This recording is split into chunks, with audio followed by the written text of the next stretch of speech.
तो पिछले वीडियो में हमने देखा था कि हम एमएससी कैसे कैलकुलेट करते हैं और कैसे उसका यूज करते हैं हमारे मॉडल के एक्यूरेसी इवेलुएट करने के लिए। और वहाँ पे हमने कुछ एग्जांपल्स भी देखे थे। और अगर आपको एग्जांपल्स याद हो तो उसमें दो एमएससी थे हमारे पास, ट्रेनिंग एमएससी और टेस्ट एमएससी। अगर टेस्ट एमएससी का आपने एक पैटर्न नोट किया होगा तो वो हमेशा एक यू शेप फॉलो करता था, जहाँ पे पहले आप थोड़ी फ्लेक्सिबिलिटी बढ़ाते थे तो जो टेस्ट एमएससी था वो ड्रॉप होता था, और फ्लेक्सिबिलिटी एक पॉइंट के बाद और बढ़ाने के बाद टेस्ट एमएससी फिर से राइज करना शुरू कर देता था। और जनरली यही पैटर्न फॉलो होता है हमारे टेस्ट एमएससी के केस में, जहाँ पे वो एक यू शेप की तरह दिखता है। अभी हमारा क्वेश्चन है कि ये जो टेस्ट एमएससी है इसका जो ये शेप है ये हमेशा यू शेप की तरह ही क्यों दिखता है। तो इसके बेसिकली दो ही रीज़न है, वो है बायस और वेरिएंस।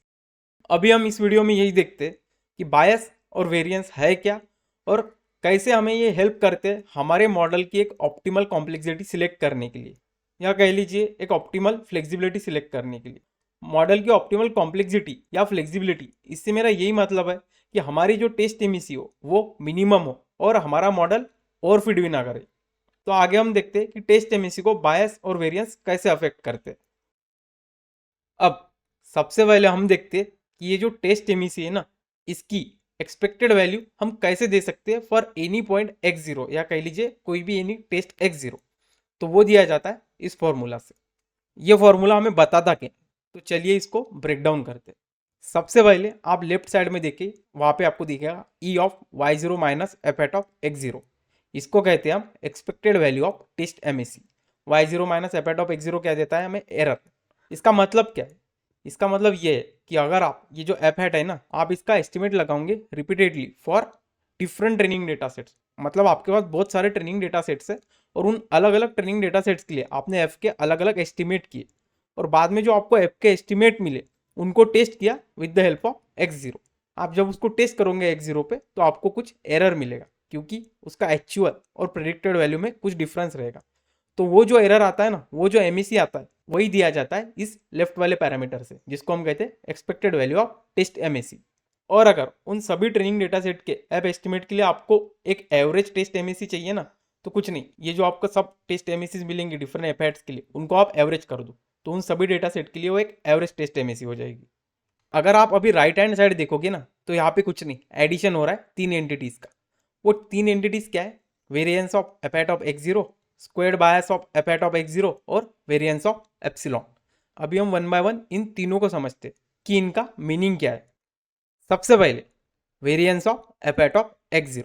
अब ये क्या बताता है, ये हमें बताता है कि अगर आप एपेट का एस्टिमेट कर रहे हो अलग अलग ट्रेनिंग डेटा सेट पे, तो जब आपको एफ के अलग अलग एस्टिमेट्स मिलेंगे तो वो x0 का अलग अलग प्रेडिक्शन भी करेंगे।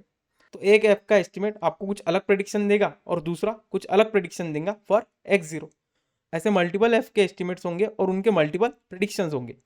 तो इन सभी मल्टीपल एफ हैट्स के प्रेडिक्शन के बीच में जो वेरिएबिलिटी है ना, जो अलगपन है, वही दिखाता है हमारा variance of F hat off x0। अब दूसरा है हमारा स्क्वायर्ड बायस।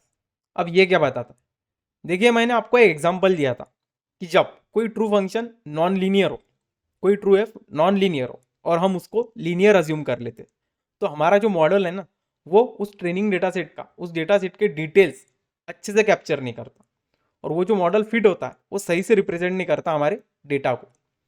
तो इसी को हम कहते हैं बायस, और यही रिप्रेजेंट किया जाता है बायस ऑफ एपेट ऑफ x0 से। अब ये वेरिएंस और बायस क्या है, इसको तो हम आगे डिटेल में देखेंगे, और ये भी देखेंगे कि इन दोनों को बैलेंस करके आप कैसे एक्सपेक्टेड टेस्ट एमईसी की वैल्यू कम कर सकते हो। पर बस अभी के लिए आप ये इनके मीनिंग्स याद रखो। और बाद में तीसरा है वेरिएंस ऑफ एप्सिलॉन। अभी एप्सिलॉन क्या है ये मैं आपको पहले वीडियोस में बता चुका हूँ। यह है इरिड्यूसिबल एरर। यह आता है कुछ अनमेजर्ड वेरिएबल्स या अनमेजरेबल वेरिएशंस के वजह से। और मैंने आपको ये भी बताया था कि इसको मिनिमाइज करना इम्पॉसिबल है, क्योंकि हमें इसकी वैल्यू कभी पता ही नहीं होती। तो बस अभी के लिए आप ये जो फॉर्मूला के डिफरेंट एंटिटीज है उनका मीनिंग याद रखो। और हाँ, आप एक बात और याद रखना कि ये जो variance of f hat of x0 है और squared bias of f hat of x0 है, ये जो दोनों एंटिटीज है ना, ये हमेशा जीरो से ऊपर रहेगी, ये हमेशा नॉन निगेटिव रहेगी।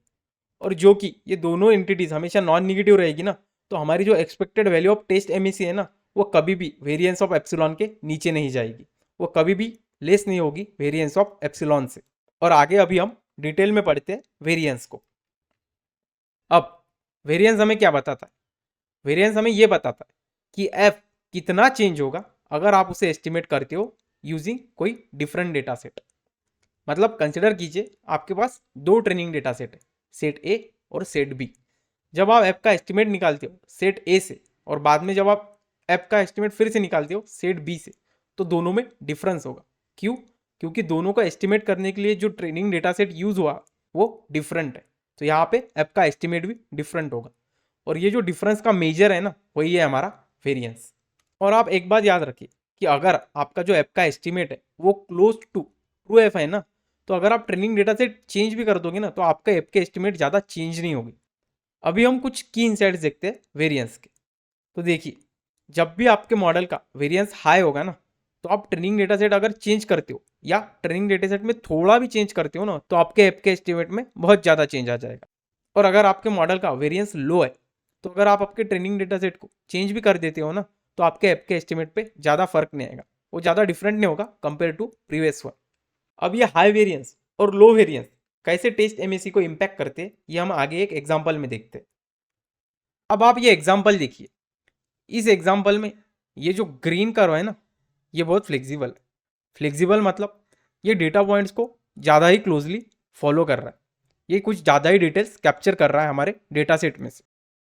अब जो कि ये ज़्यादा फ्लेक्सिबल है ना, तो इसका वेरिएंस भी हाई होगा।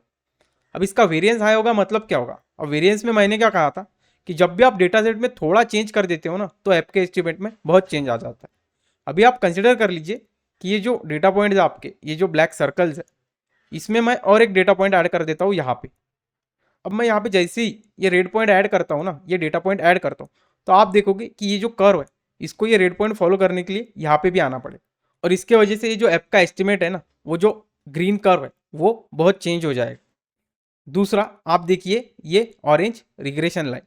अभी जो ऑरेंज रिग्रेशन लाइन है ना, इसका वेरिएंस लो है। अब इसका वेरिएंस लो है मतलब क्या? अब आप देखिए कि ये जो डेटा पॉइंट हमने यहाँ पे ऐड किया था, या आपने ऐड भी किया ना, उस रिग्रेशन लाइन में ज़्यादा इंपैक्ट नहीं आएगा, वो ज़्यादा चेंज नहीं होगी। तो इसलिए आप याद रखिए, जब आप ज़्यादा फ्लेक्सिबिलिटी चूज़ करते हो तो वेरिएंस हाई हो जाता है, और जो इनफ्लेक्सिबल मॉडल्स रहते हैं उनके लिए वेरिएंस लो होता है। और आप यहाँ पे ये भी देख सकते हो कि जब वेरिएंस हाई हो जाता है ना, तो जो ये टेस्ट एमईसी है ना, वो भी रिलेटिवली हाई हो जाती है। तो आप ग्रीन कर्व के लिए यहाँ पे टेस्ट एमईसी देख रहे हो, वो रिलेटिवली हाई है कंपेयर टू ब्लू कर्व। अभी बायस को हम थोड़ा डिटेल में पढ़ते हैं। तो ये होता क्या? तो देखिए, जब भी कोई रियल लाइफ प्रॉब्लम जो बहुत कॉम्प्लिकेटेड है, उसको आप एक सिंपल मॉडल से रिप्रेजेंट करते हो, तो उसके वजह से जो एरर आता है ना, वही है हमारा बायस।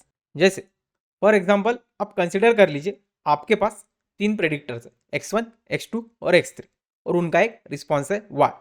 और हमें पता है इन दोनों के बीच का जो रिलेशनशिप है वो नॉन लीनियर है। पर आप क्या करते हो, इस पे एक लीनियर मॉडल यानी लीनियर रिग्रेशन फिट कर देते हो। तो अब इससे होगा क्या? जो हमारे डेटा पॉइंट्स के डिटेल्स है ना, जो ट्रेनिंग डेटा सेट के जो डिटेल्स है, वो लीनियर रिग्रेशन कैप्चर नहीं कर पाएगा। अब लीनियर रिग्रेशन जो डेटा पॉइंट्स के डिटेल्स मिस कर रहा है, उसके वजह से जो एरर आएगा, वही एरर है हमारा बायस। अभी बायस के कुछ की इनसाइट्स देखे जाए, तो सबसे पहले जब भी हाई बायस रहेगा ना, तो आप कंसिडर कर लीजिए आप उस प्रॉब्लम को और सिंप्लीफाई कर रहे हो। मतलब वो है कुछ और आप दिखा कुछ और रहे। जैसे यही कि रिलेशनशिप तो नॉन लीनियर था प्रेडिक्टर्स और रिस्पॉन्स के बीच का, और आपने लीनियर रिग्रेशन के थ्रू उसको रिप्रेजेंट किया। दूसरा, लो बायस। तो जब भी आपके मॉडल में लो बायस रहेगा ना, तो आप कंसिडर कर लीजिए आपका मॉडल जो डेटा पॉइंट्स के डिटेल्स है वो सही से कैप्चर कर रहा है, वो प्रेडिक्टर्स और रिस्पॉन्स के बीच का जो रिलेशनशिप है ना, वो एक्यूरेटली दिखा रहा है। इस हाई बायस और लो बायस को थोड़ा और डिटेल में समझते हैं एक एग्जाम्पल के थ्रू। इस एग्जाम्पल में आप देखिए, ये जो ट्रू रिलेशनशिप है ना, ये जो ब्लैक कर्व है, ये नॉन लीनियर। और यहाँ पे हम क्या ट्राई कर रहे हैं कि इसे लीनियर रिलेशनशिप के थ्रू रिप्रेजेंट किया जाए, ये ऑरेंज रिग्रेशन लाइन के थ्रू।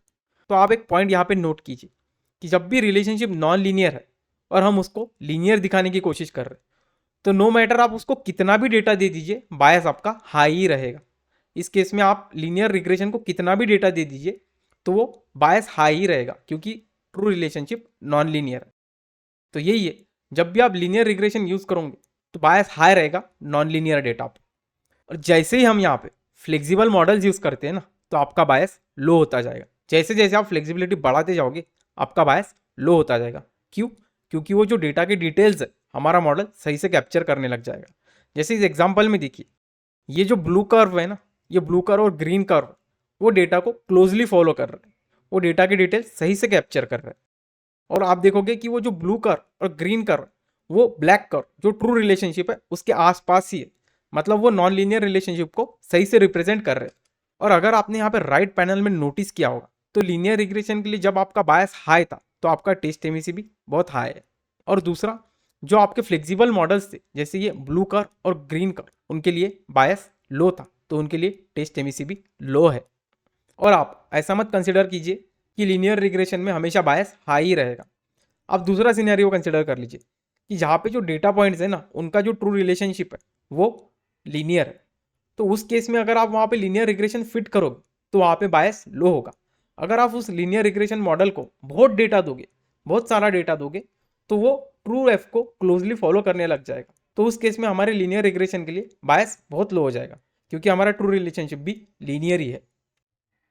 अभी हम रिलेशनशिप देखते हैं बायस और वेरिएंस के बीच का इन कंटेक्स्ट ऑफ फ्लेक्सिबिलिटी। तो देखिए, जब भी आप फ्लेक्सिबिलिटी बढ़ाओगे ना, जब भी आप मॉडल की फ्लेक्सिबिलिटी बढ़ाओगे ना, तो आपका जो बायस है वो कम होगा और वेरिएंस इंक्रीज होगा। और ये जो बायस और वेरिएंस दोनों में चेंज आएगा ना, वो डायरेक्टली इंपैक्ट करेगा आपके टेस्ट एमएसी को। आपका बायस और वेरिएंस इन दोनों में जो रिलेटिव चेंज आएगा वही बताएगा कि आपका टेस्ट एमएसी इंक्रीज होगा या डिक्रीज होगा। अगर आपको वो फॉर्मूला याद है, expected value of test MAC, उसमें क्या हो रहा था, उसमें 3 एंटिटीज का एडिशन हो रहा था, बायस, वेरिएंस और वेरिएंस ऑफ इरेड्यूसिबल एरर। और हमने क्या देखा था, बायस और वेरिएंस की जो वैल्यूज होती है वो नॉन नेगेटिव होती है। तो इनकी जो वैल्यूज है ना वो हमारे डायरेक्टली इंपैक्ट करेगी टेस्ट एमएसी को। इनकी वैल्यूज हमें डायरेक्टली बताएगी कि टेस्ट एमएसी इंक्रीज होगा या डिक्रीज होगा। अभी अगर आप देखोगे ना, तो ये जो रेट ऑफ चेंज है बायस और वेरिएंस का, यही रिस्पॉन्सिबल है हमारे यू शेप टेस्ट एमएसी को, जो प्लॉट सबसे पहले देखा था हमने इस वीडियो के स्टार्टिंग में। अगर मैं इसको बताऊँ ये होता कैसा, तो देखिए, तो इनिशियली जब आप फ्लेक्सिबिलिटी बढ़ाते हो ना, तो बायस बहुत फास्ट डिक्रीज होता है कंपेयर टू वेरिएंस जो बहुत स्लोली इंक्रीज होता है। मतलब जब आप फ्लेक्सिबिलिटी बढ़ाओगे तो आपका जो बायस है वो बहुत जोर से डिक्रीज होगा, पर वेरिएंस उतनी जोर से इंक्रीज नहीं होगा।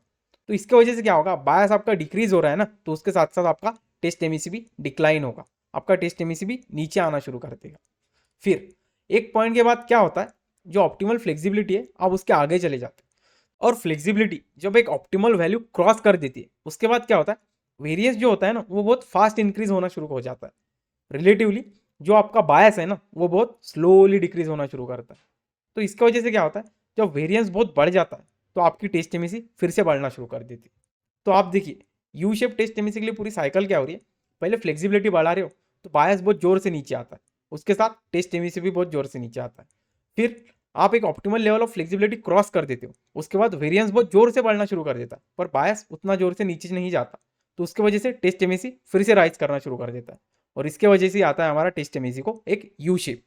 इसी को हम एग्जाम्पल के थ्रू आगे डिटेल में समझते हैं। अब आपके सामने ये जो एग्जाम्पल्स, यहाँ पे हमें क्या देखने मिल रहा है कि जो 3 अलग अलग टाइप की सिचुएशंस है, जैसे ये जो सबसे पहला एग्जाम्पल है, इसमें जो प्रेडिक्टर और रिस्पॉन्स के बीच का रिलेशनशिप है ना वो है नॉन लीनियर। ये जो सेकंड एग्जाम्पल है, इसमें जो प्रेडिक्टर और रिस्पॉन्स के बीच का रिलेशनशिप है वो है क्लोज टू लीनियर। और थर्ड केस में ये रिलेशनशिप है हाईली नॉन लीनियर।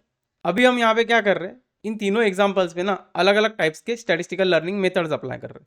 जैसे रेस्ट्रिक्टिव मॉडल के लिए हम यूज़ करेंगे यहाँ पे लीनियर रिग्रेशन, और फ्लेक्सिबल मॉडल्स के अंडर हम यहाँ पे अप्लाई करेंगे स्प्लाइंस विथ डिफरेंट फ्लेक्सिबिलिटी। और फिर देखेंगे इन 3 एग्जाम्पल्स पे ये वेरियस मेथड्स अप्लाई करने के बाद ये जो बायस और वेरिएंस है इन पे क्या इम्पैक्ट आता है।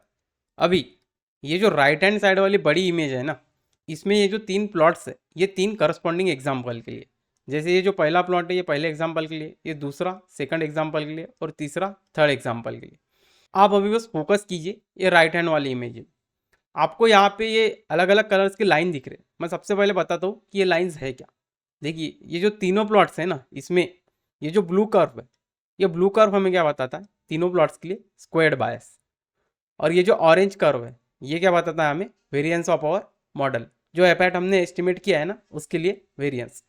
उसके बाद में ये जो हॉरिजॉन्टल लाइन है ना, डैश लाइन, ये बताता है हमें variance of our irreducible error, that is epsilon. और ये जो रेड कर्व है यह है हमारा टेस्ट एमएसी। और अगर आपको एक्सपेक्टेड टेस्ट एमएसी का इक्वेशन याद हो तो एक्सपेक्टेड टेस्ट एमएसी इन्हीं तीन चीज़ों का स्क्वायर्ड बायस, वेरियंस और वेरियंस ऑफ आवर एप्सिलॉन, इन्हीं तीन चीज़ों का एडिशन होती है टेस्ट एमएसी।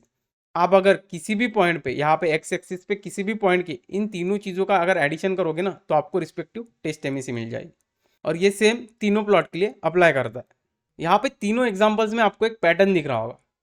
सबसे पहले आप देखिए जो एक्स एक्सिस पे फ्लेक्सिबिलिटी है ना, वो जब बढ़ रही है, जब फ्लेक्सिबिलिटी बढ़ रही है तो बायस बहुत फास्ट ड्रॉप हो रहा है, पर उतने फास्ट जो वेरिएंस है वो इंक्रीज नहीं हो रहा।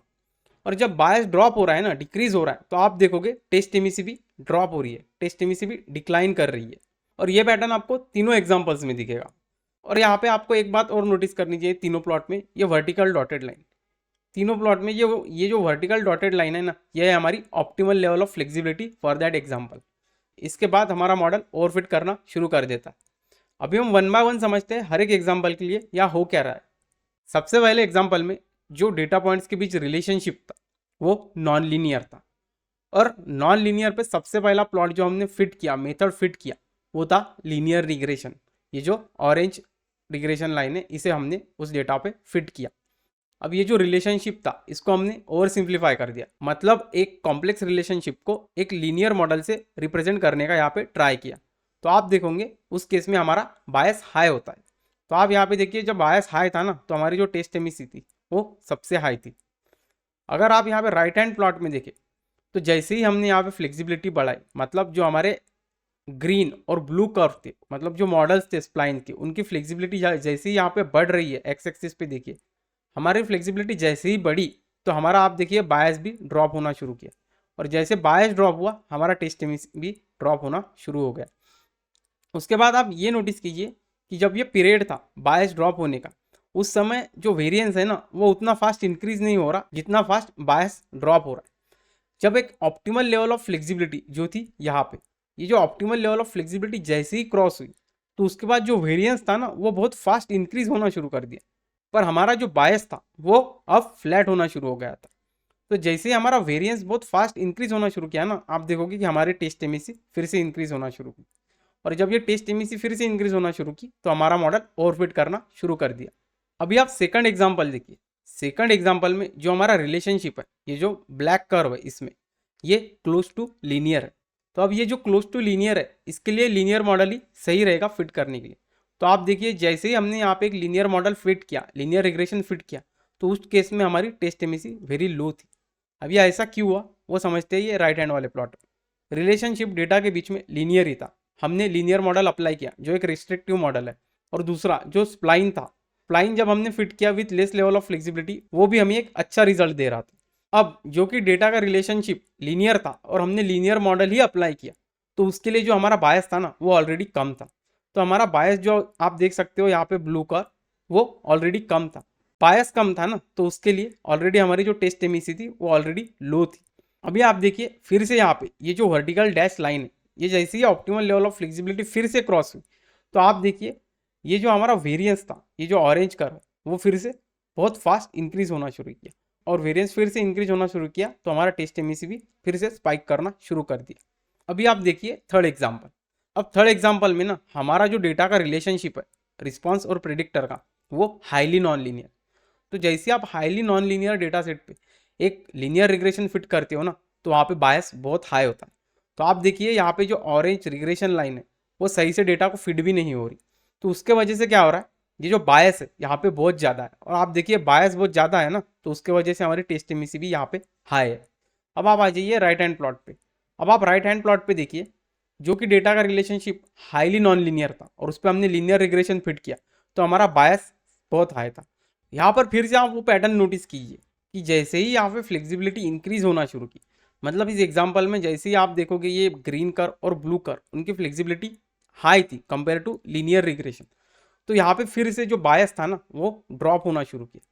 अब बायस ड्रॉप होना शुरू किया उसके साथ आप देखोगे कि हमारा टेस्ट एमईसी भी बहुत ड्रॉप होना शुरू किया। अब यहाँ पे जो कि डेटा हाईली नॉन लीनियर था तो उसके वजह से बायस बहुत हाई था। बायस बहुत हाई था तो फ्लेक्सिबल मॉडल्स आते ही हमारा बायस वेरी फास्ट, मतलब बहुत फास्ट ड्रॉप होना शुरू किया और उसके वजह से हमारा टेस्ट एमईसी भी उतनी ही जल्दी ड्रॉप होना शुरू किया।